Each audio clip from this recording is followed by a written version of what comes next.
आवाजच नाहीये ना. आणि त्यातूनही जर कोणाशी खाणाखुणांनी बोललीस, लिहून सांगितलंस तर तुझ्या मामांजींना पण शेंदूर खाऊ घालीन. सखुताई, अहो कशा आहात? आणि थोरले मालक कसे आहेत? तब्येत बरी आहे ना त्यांची आता?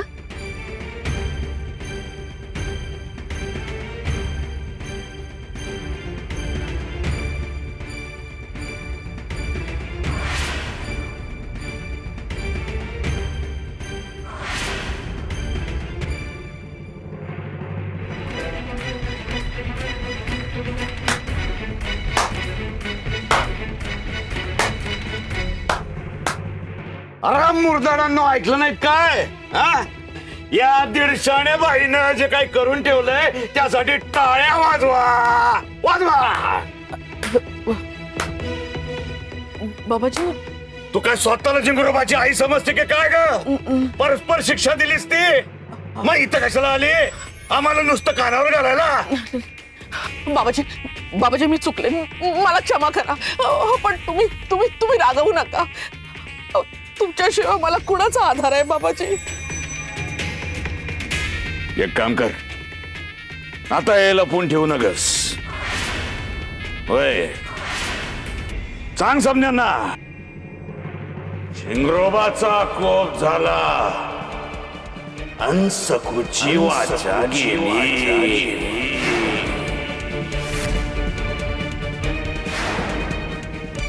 यातलं कोणाला काही बोललीस, परिणाम लक्षात ठेव.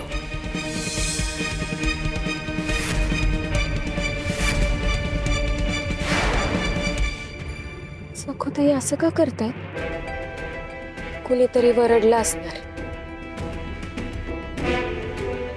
नेहमी कसं ताजं तवानं असतंय फुल, आज असं कोमजलेलं का बरं दिसतंय? काहीच का बोलत नाहीयेत या?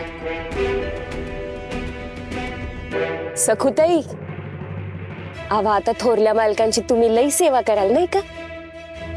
म्हणजे जेव्हा मालकीनबाईंचा हात भाजलं होतं तेव्हा बी तुम्हीच सेवा केली होती.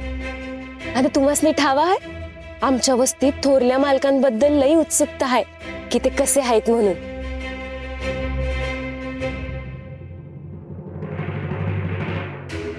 सखुताई, अहो त्यांनी तुमचं सुनमुख बघितल्यावर काहीतरी कौतिक दिलाच असेल का नाही?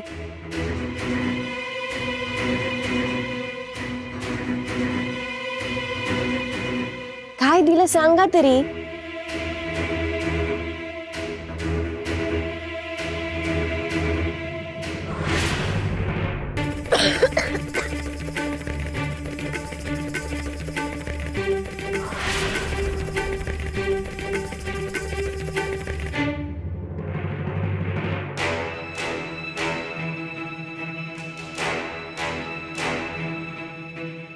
सखुताईंना काय झालं असेल?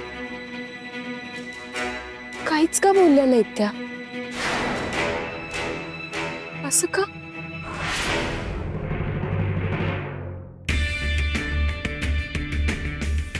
काय ग सखू, आज काय कासवाच्या गतीने कामं चालली आहेत का तुझी? हा, एरवी लुडबुड करताना तुला अगदी उत्साह असतो. काय ग, काय झालं? आज काय आळीमिळी गुपचिळी आहे?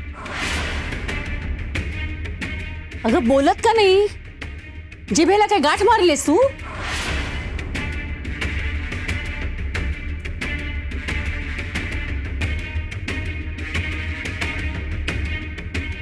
मला ती तुपाची बरणी दे.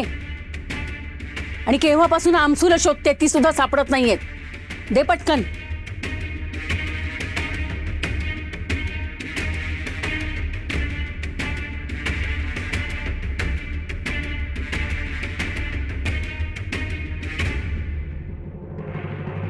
अगं उत्तर दे.